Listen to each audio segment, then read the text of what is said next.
নমস্কার সুপ্রিয় মীন রাশির জাতক বা জাতিকারা, আপনাদের জন্য এক অভূতপূর্ণ মহাজাগতিক ও জীবন পরিবর্তনকারী সময় আগমন ঘটেছে। ভগবান শ্রীকৃষ্ণের সুদর্শন চক্র মীন রাশির ভাগ্যের সাপেক্ষে পূর্ণ গতিতে গতিশীল হয়েছে। আর যা ঘটতে চলেছে দর্শক বন্ধুরা, যা কেবল আপনাদের চোখ না, আপনাদের পুরো অস্তিত্ব, আপনাদের ভাগ্যকে পরিবর্তন করে নতুন রূপে সাজিয়ে তুলবে। কারণ ভাগ্যের আসল খেলা তো এবার শুরু হয়েছে।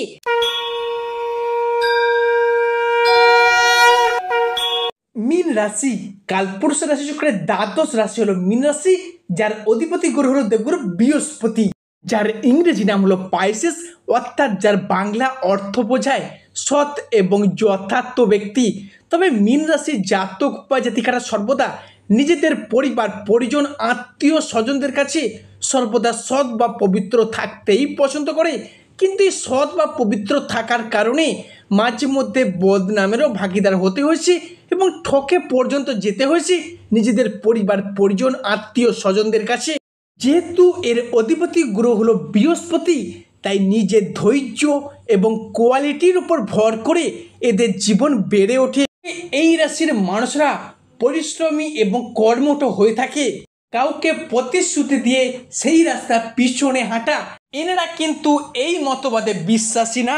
যেহেতু এর শাসক গ্রহ হলো বৃহস্পতি, তাই বাবা মায়ের ভালোবাসার প্রতি চিরকাঙাল হন জন্ম থেকে। তবে সেটা পরিবার, পরিজন, আত্মীয় স্বজনদের কাছে কিছুতেই প্রকাশ করতে ভালোবাসেন না বা প্রকাশ করতে চান না।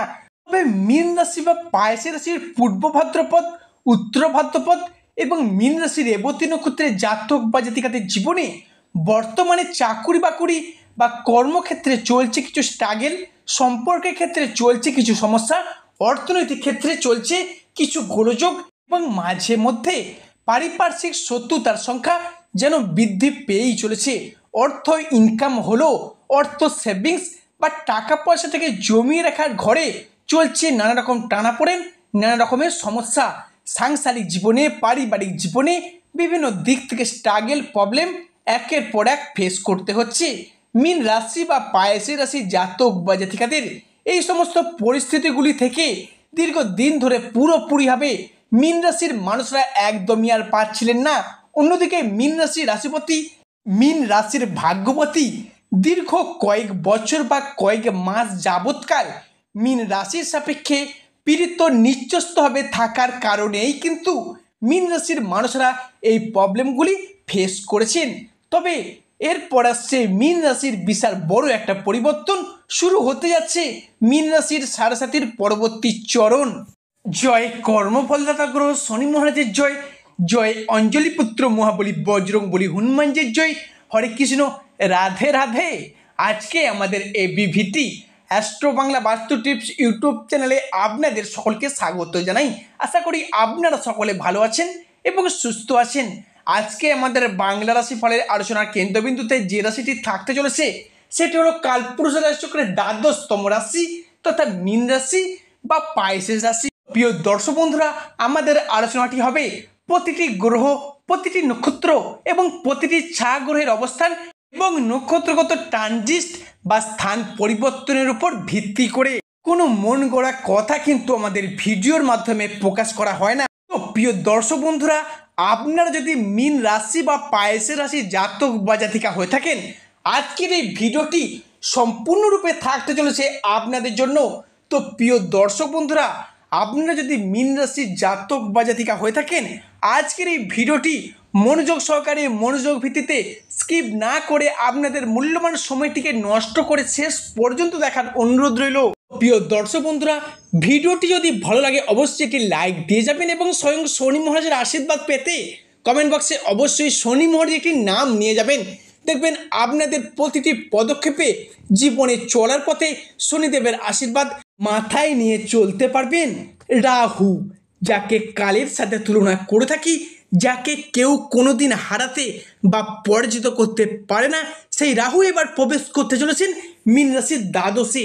অন্যদিকে কালজয়ী শনি মহারাজ, যিনি যে কোনো রাশির ক্ষেত্রে তাদের শিক্ষা দিয়ে যান, বাস্তবতাকে চোখে আঙুল দিয়ে বুঝিয়ে দিয়ে যান, তিনি এবার প্রবেশ করতে চলেছেন মীন রাশির অষ্টম ভাবে।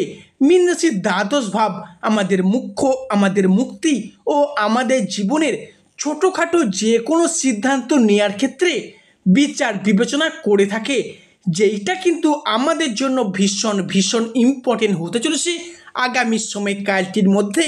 অন্যদিকে অষ্টমভাবে প্রবেশ করা শনিদেব, যা কিন্তু মীন রাশির সমস্ত ব্যর্থতার মাঝে আশার আলো ফোটাতে প্রস্তুত। তবে মীন রাশির এই দ্বিতীয় চরণের সাড়েসাথীতে সেই সমস্ত বিষয়গুলির প্রতি মীন রাশির জাতক বা জাতিকারা সাড়েসাথীর প্রথম চরণ থেকেই দীর্ঘদিন অপেক্ষার পর আপনি হয়তো ভেবে নিয়ে গেছিলেন আর হয়তো পুরানো ঘটনা ফিরে পাওয়া অসম্ভব। এবার কিন্তু সেই সমস্ত বিষয়গুলি ফিরে পেতে চলেছেন মীন রাশি বা পায়েসের রাশির জাতক বা জাতিকারা। তবে মীন রাশির দ্বিতীয় চরণের সাড়েসাথীতে আমাদের নজর রাখতে হবে যে কোনো দিক থেকে নতুন করে আর যেন প্রতারিত না হই। কেননা দীর্ঘ কয়েক মাস বা কয়েক দিন যাবৎ যবে থেকে সাড়েসাথীর প্রথম চরণ শুরু হয়েছিল, ঠিক সেদিন থেকেই যে কোনো প্রেম ভালোবাসা, রিলেশন, বন্ধুত্ব, ব্যবসাপাতি কিংবা আর্থিক দিক থেকে প্রতারণার পর প্রতারণার শিকার হয়ে আসছিলেন। এবার কিন্তু সেই সমস্ত বিষয়গুলিকে মিটিয়ে রেখে মীন রাশির জীবনে যে পুনরায় আবার আশার আলো উঁকি মারছে, সেটাই কিন্তু লক্ষ্য করে যাচ্ছে। এবং মীন রাশির উপর সূর্যেরও প্রভাব, এইটা কিন্তু আগামী 23 অক্টোবর 2025 থেকে সমগ্র অক্টোবর সময়কালটির মধ্যে জীবনের বিভিন্ন ক্ষেত্রে উন্নতি করতে পারবেন। এরই সাথে এই সময়কালটির মধ্যে দেবগুরু বৃহস্পতি আপনার রাশির অর্থ, স্বাস্থ্য এবং সন্তান প্রাপ্তির যোগের ঘরে দৃষ্টি প্রদান করতে চলেছেন। তাই মীন রাশি বা পায়েসের রাশির জাতক বা জাতিকাদের জীবনে 2025-এ 23 অক্টোবর থেকে সমগ্র নভেম্বর সময়কালটির মধ্যে ঘটতে চলা সর্বপ্রথম চেঞ্জেসটি হলো পারিবারিক জীবন। এরপর কিন্তু আপনারা সুখ, শান্তি এবং সমৃদ্ধির মধ্য দিয়ে কাটাতে চলেছেন এই মীন রাশির পূর্ব ভাদ্রপদ, মীন রাশির উত্তর ভাদ্রপদ এবং মীন রাশির রেবতী নক্ষত্রের জাতক বা জাতিকারা। এবং পরিবারগত দিক থেকে দীর্ঘদিন ধরে একটা ঝগড়া, ঝামেলা, অশান্তি, তর্ক বিতর্ক, মনোমালিন্য চলে আসছিল পরিবারের বাবা মা, ভাই বোন, দাদা দিদিদের সঙ্গে কিংবা দাম্পত্যের জায়গায়। আপনি বাবা মা হলে আপনার ছেলে মেয়েদের ক্ষেত্রে, আপনাদের সন্তান বা সন্ততিদের ক্ষেত্রে দীর্ঘদিন ধরে একটা সম্পর্কের জায়গায় ঝগড়া, অশান্তি, মনোমালিন্য চলে আসছিল, সেই জায়গায় এরপর উন্নতশীল ফলাফল বয়ে নিয়ে আসতে চলেছে।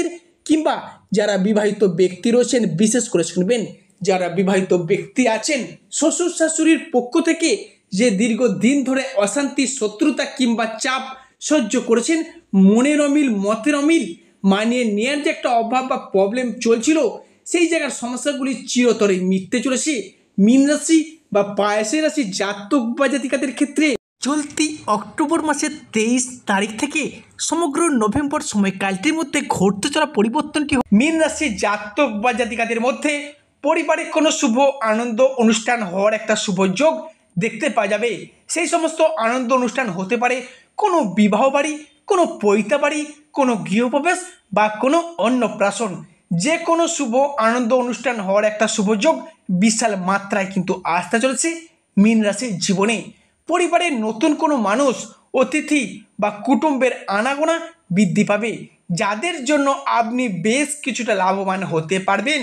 তবে মীন রাশির জাতক বা জাতিকাদের মধ্যে পরবর্তী পরিবর্তনটি হলো অনেকের ক্ষেত্রে রাহু এবং ষষ্ঠে কেতু বসে থাকার কারণে কোনো গুরুত্বপূর্ণ সিদ্ধান্ত নেওয়ার ক্ষেত্রে মাঝে মধ্যেই আপনি যেন ভুল সিদ্ধান্তের বশবর্তী হয়ে পড়ছিলেন বা ভুল সিদ্ধান্ত নিয়ে ফেলছিলেন, কিংবা না চাইতেই অন্য কোনো ব্যক্তিদের সঙ্গে তর্কে বিতর্কে পর্যন্ত জড়িয়ে পড়ছিলেন। এবার কিন্তু হঠাৎ অসুস্থ হয়ে পড়া, দুর্ঘটনার কবলে পড়ে যাওয়া কিংবা শরীরে কোনো রোগ যদি একবার বাসা বাঁধে, তা সেরে উঠতে অনেকটা সময় লেগে যাচ্ছিল। এই জায়গার সমস্যাগুলি এরপর কিন্তু চিরতরে মিটতে চলেছে মীন রাশির জীবনে। মীন রাশির পরবর্তী পরিবর্তনটি হলো পড়াশোনার জায়গা বা উচ্চ শিক্ষার জায়গায়। আজ থেকে আগামী 29 অক্টোবর এই সময়কালটির মধ্যে যদি কোনো রকম পরীক্ষা, কোনো রকম এক্সাম, কোনো কম্পিটিশনমূলক পরীক্ষা থেকে থাকে, সেই জায়গা থেকে একটা সেফ সেকশন অর্থাৎ প্রাপ্তির পথে পূর্ণ সম্ভাবনা লক্ষ্য করা যাচ্ছে। এবং এতদিন আপনারা বা আপনাদের সন্তানেরা যে তুলনায় পড়াশোনা করছেন সেই তুলনায় কিন্তু যথার্থ ফলাফল পাননি। তবে এরপর উল্লেখযোগ্য মাস অর্থাৎ অক্টোবর থেকে সমগ্র নভেম্বর সময়কালটি জুড়ে যারা বিদেশ যাত্রা অর্থাৎ বিদেশ যাত্রার পথে অপেক্ষায় ছিলেন তাদের ক্ষেত্রে মঙ্গল কিন্তু একাই সৃষ্টি করতে চলেছে রাজযোগ। এরপর দেবগুরু বৃহস্পতি আপনার রাশির সাপেক্ষে অনুকূল ফলাফল দিতে চলেছে। দীর্ঘদিন ধরে চাকুরি, কর্ম, ব্যবসা কিংবা পড়াশোনার ক্ষেত্রে আপনারা বিদেশ যাত্রা অপেক্ষায় রয়েছিলেন, সেই সমস্ত সমস্যা সংক্রান্ত ব্যাপারে চিন্তিত আছেন, অর্থ সংক্রান্ত বিষয়ে, স্বাস্থ্য সম্পর্কিত ব্যাপারে সেই সমস্ত সমস্যা এরপর কিন্তু মিটে যাবে এবং বিদেশে যাওয়ার পথে বা বিদেশে গিয়ে মুনাফা অর্জনের পথে সাফল্য আসতে চলেছে আপনাদের জীবনে। এছাড়া খরচ খরচা বা বাড়তি সকাল্লাদ মেটাতে গিয়ে অনেককে অনেক সময় প্রবলেম ফেস করেছেন মীন রাশি বা পায়েসি রাশির মানুষেরা, এরপর কিন্তু সেই জায়গায় একটা স্বস্তির নিঃশ্বাস ফেলতে পারবেন। এছাড়াও মীন রাশির উপর সূর্যের দশম ভাব যা আপনার রাশিতে একাদশভাবে দৃষ্টি প্রদান করছে, যার কারণে অন্য জায়গায় চাকুরির ক্ষেত্রে যারা আটকে রয়েছেন, বিভিন্ন কন্ট্রাকচুয়াল কাজের জায়গায় যাদের চাকুরিগুলি পেন্ডিং পর্যন্ত পড়ে রয়েছে তাদের সেই কাজগুলি পার্মানেন্ট হয়ে যাওয়ার একটা পূর্ণ সম্ভাবনা লক্ষ্য করা যাচ্ছে। সমস্ত কিছু মিলিয়ে মীন রাশির জীবনে একটা সাফল্যের নতুন মোড় আসতে চলেছে আগামী অক্টোবর সময়কালটির মধ্যেই। মীন রাশি ভালো, আজকের আমাদের ক্ষুদ্র আলোচনাটি শেষ পর্যন্ত দেখার জন্য ধন্যবাদ। যা আশা করি আপনাদেরকে আমার ভিডিওটি আগামী দিনে পথ চলার পক্ষে সুবিধা করবে। সর্বশেষে শনি মহারাজের আশীর্বাদ পেতে কমেন্ট বক্সে অবশ্যই শনি মহারাজ একটি নাম নিয়ে যাবেন।